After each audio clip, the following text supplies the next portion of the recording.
आज का हमारा टॉपिक है चेस्ट पीए व्यू। तो चलिए चलते हैं अपने टॉपिक की ओर। चेस्ट पीए प्रोजेक्शन के लिए सबसे पहले हम देखते हैं पोजीशन ऑफ पेशेंट। इसके लिए एक इमेज इरेक्ट इमेज रिसेप्टर या इरेक्ट बग्गी ली जाती है।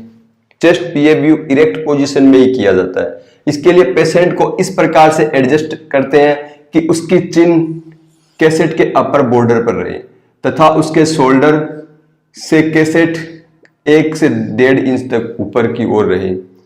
इस अवस्था में पेशेंट का मीडियन सेजाइटल प्लेन कैसेट के मिड लाइन के ऊपर कोइंसिडेंट या संपाती रखते हैं तथा पेशेंट का मीडियन सेजाइटल प्लेन कैसेट के परपेंडिकुलर होता है, कैसेट से 90 डिग्री पर होता है। इस अवस्था में पेशेंट को उसके शोल्डर उसे आगे की ओर रोटेट करने के लिए, फॉरवर्ड रोटेट करने के लिए तथा डाउनवर्ड प्रेस करने के लिए कहा जाता है। इस कंडीशन में जो स्केपुली होती है वो स्केपुली लंग फील्ड से सेपरेट हो जाती है। स्केपुली लंग फील्ड से सेपरेट हो जाती है। किस तरह से हो जाती है? स्केपुली होती है वो लेटरल साइड में प्रोजेक्ट हो जाती है, जिससे वो लंग फील्ड पर कोई डेंसिटी क्रिएट नहीं करती, जिससे कोई मिस डायग्नोस नहीं होता है। अगर इस तरह से शोल्डर फॉरवर्ड रोटेट करना और डाउनवर्ड प्रेस करना पॉसिबल ना हो तो पेशेंट को एक्सरे कैसेट को अपने हाथों से एनसर्किल करने के लिए कहा जाता है, जिससे भी स्केपुली लेटरल प्रोजेक्ट हो जाती है। इसके बाद है सेंटरिंग ऑफ एक्सरे बीम।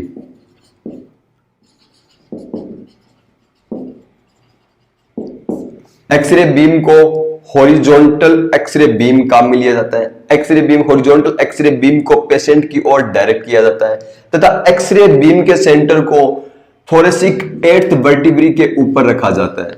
इसके लिए 7th थोरेसिक वर्टिब्री होती है, इसके स्पाइनस प्रोसेस के ऊपर इसको भी पैल्पेट करके पता कर लिया जाता है, जो कि T8 लेवल पर या थोरेसिक 8 के लेवल पर भी होती है। और इजीली पता करने के लिए जब पेशेंट अपने शोल्डर को फॉरवर्ड रोटेट नहीं कर रखा होता है, उस कंडीशन में जो स्केपुली होती है उस स्केपुली का lower border thoracic 8th vertebra के लेवल पर होता है। तो इसके तो इस तरह से भी हम पता कर सकते हैं। और थोरेसिक 8th वर्टिब्री के लेवल पर हम सेंटरिंग करते हैं, जो लंग्स फील्ड होता है उसके सेंटर को या मिड पार्ट को बताता है। एक्सरे फुल अरेस्टेड इंस्पिरेशन की कंडीशन में लिया जाता है। इसके बाद है इसेंशियल इमेज कैरेक्टरिस्टिक्स।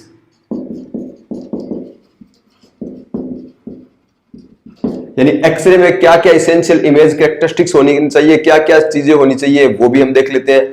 एक्सरे में जो स्केपुली होती है वो लंग्स फील्ड से क्लियरली सेपरेट होनी चाहिए, लेटरल साइड में सेपरेट होनी चाहिए। स्केपुली लंग फील्ड पर ओवरलैप नहीं होनी चाहिए। क्लेविकल जो होती है वो सिमेट्रिकल होनी चाहिए। क्लेविकल क्या दोनों साइड में क्लेविकल होती है वो सिमेट्रिकल होनी चाहिए। ये क्लेविकल स्पाइनस प्रोसेस जो इनके बीच में वर्टिब्री होती है, इनका जो स्पाइनस प्रोसेस होता है उस स्पाइनस प्रोसेस से इक्वी डिस्टेंस यानी समान दूरी पर होनी चाहिए तथा ये क्लेविकल किसी लंग्स के एपेक्स को या एपिसेज को ऑब्स्क्योर नहीं करनी चाहिए। इन चीजों का ध्यान रखा जाता है। इसके अलावा लंग्स वेल इन्फ्लेट होने चाहिए, अच्छी तरह से लंग्स फूले होने चाहिए। पेशेंट को नॉर्मल डीप इंस्पिरेशन के लिए कहा जाता है। सीपी एंगल तथा डायफ्राम की जो लाइन होती है वो क्लियर होनी चाहिए, एकदम से अच्छे से सही से विजुलाइज होनी चाहिए। इसके अलावा मीडिया स्टाइनम भी हमें शार्पली एकदम से अच्छा दिखाई देना चाहिए। इसके अलावा मैंने आपको बताया कि जो एक्सरे होता है वो डीप अरेस्टेड इंस्पिरेशन की कंडीशन में लिया जाता है, लेकिन चेस्ट एक्सरे में एक्सपिरेशन टेक्निक भी काम में ली जाती है। ये कब होता है? जब पेशेंट में स्मॉल न्यूमोथोरेक्स होता है, उसकी प्लूरा में एयर एंटर कर चुकी होती है, उस कंडीशन को देखने के लिए एक्सपिरेशन टेक्निक काम में ली जाती है। एक्सपिरेशन से इंट्राप्लूरल प्रेशर बढ़ता है, जिससे लंग्स डिफ्लेट होते हैं और न्यूमोथोरेक्स बड़ा दिखाई देता है। तो स्मॉल न्यूमोथोरेक्स को देखने के लिए एक्सपिरेशन टेक्निक काम में ली जाती है। इसके अलावा कोई फॉरेन बॉडी इनहेल हो जाती है, जिसके कारण अगर लंग्स के किसी लोब में एयर ट्रैप हो जाती है तो उसे देखने के लिए भी एक्सपिरेशन टेक्निक काम में ली जाती है। इसके अलावा कॉमन फॉल्ट एंड रेमेडीज। इस कॉमन फॉल्ट यानी क्या क्या कॉमन फॉल्ट हो सकते हैं एक्सरे के अंदर और उनको किस तरह से दूर किया जा सकता है। सबसे पहला कॉमन फॉल्ट ये होता है कि स्केपुली होती है वो लंग फील्ड पर ओवरलैप होती है, तो उसके लिए जो शोल्डर उनको फॉरवर्ड रोटेट किया जाता है, डाउनवर्ड प्रेस किया जाता है। इसके अलावा जब डिपार्टमेंट में पेशेंट आता है एक्सरे के लिए तो उसके जो चेस्ट फील्ड पर रेडियो ओपेक ऑब्जेक्ट्स होते हैं उनको रिमूव करने के लिए कहा जाता है। अगर पेशेंट अंडर वाटर बोतल के साथ है और चेस्ट में ड्रेनेज ट्यूब लगी हुई है तो ध्यान रखा जाता है प्रोसीजर के दौरान वो ड्रेनेज ट्यूब डिसलॉग ना हो जाए, बाहर ना निकल जाए। तो अंडर वाटर बोतल है वो कभी भी लंग लेवल से ऊपर नहीं होनी चाहिए।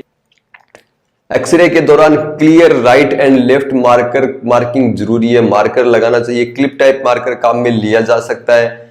डेक्स्ट्रोकार्डिक पेशेंट में मार्कर का विशेष ध्यान रखा जाता है।